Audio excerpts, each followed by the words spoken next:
Hey, well, for today, today is an interesting day because Trump announced that China will have 104% tariffs, and we are in a trade war. That was announced yesterday, a little bit after I did my daily. I mean, we had kind of been in a trade war now for the last few days, but today, it's just been announced that Trump is going to increase the tariffs to China to 137%. So what we're seeing a lot in the market, especially with USD pairs, anything starting with USD is kind of been falling.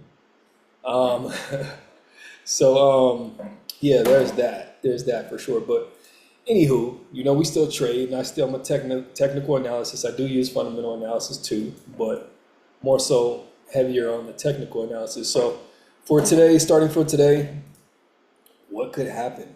Let's start with NZD USD. NZD USD. So technically, we're having a pullback on the weekly. We're looking for sales here. Uh, daily, we're kind of at this AOI, but weekly, we're on the way, so to speak, to this AOI.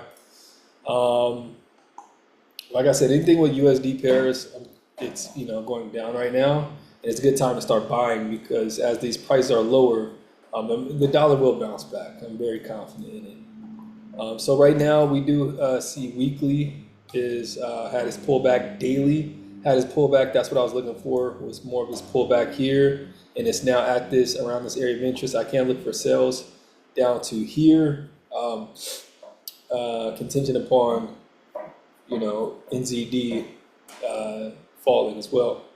But here, I do need to see an area of interest right here, and I put an accumulation here just because we're at a daily area of interest, and then I wanted to say that, once we have a break, which I don't really count this as a break, I'll count this more of a break because if I go down to a lower time frame, I see more of accumulation down here.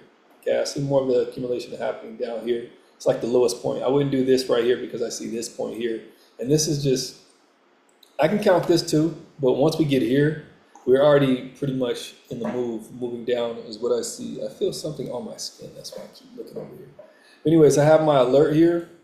This is also a shift of the 4 hour because we'll need to see that 4 hour shift since 4 hour is bullish right now. Okay, so we'll count that as the 4 hour shift.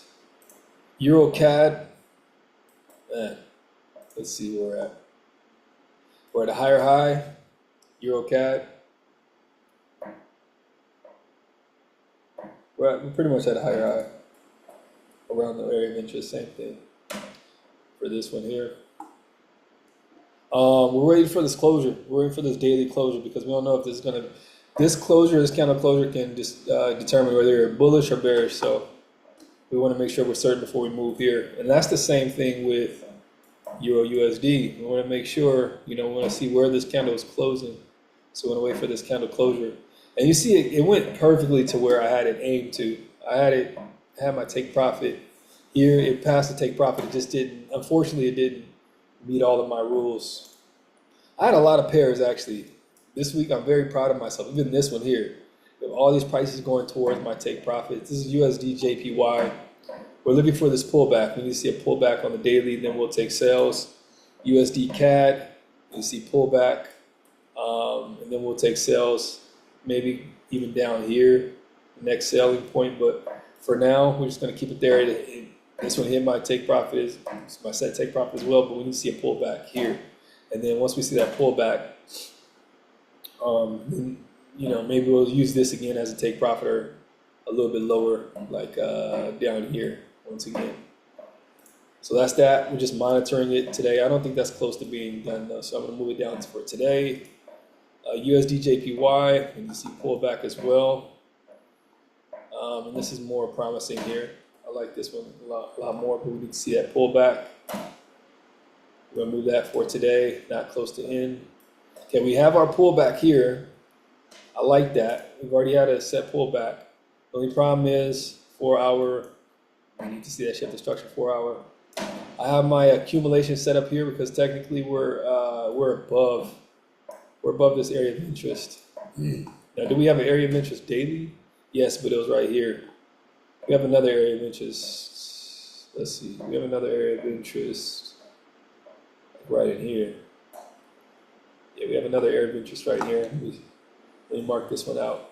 I usually mark out 2 areas of interest on a weekly and daily, because prices sometimes they'll move from one area of interest to the next one and then react from the other one. So here,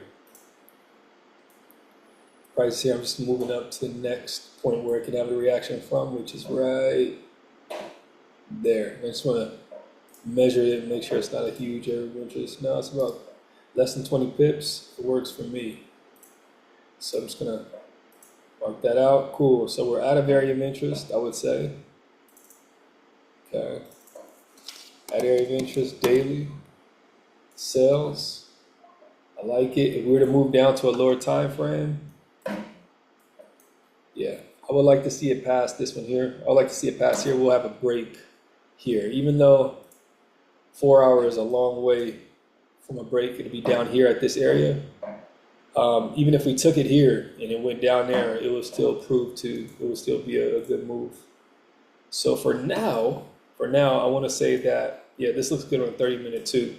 This lower limit here. So I want to see it break here. I have my alert on, and then from there I'll take sales. So this can actually happen. This can happen. This is closer to being in. So I'm gonna keep that here. That's my daily breakdown for today. April 10th. I'm a little late today, but still here. Better late than never. April 10th, 2025. This is Thursday. Let's go.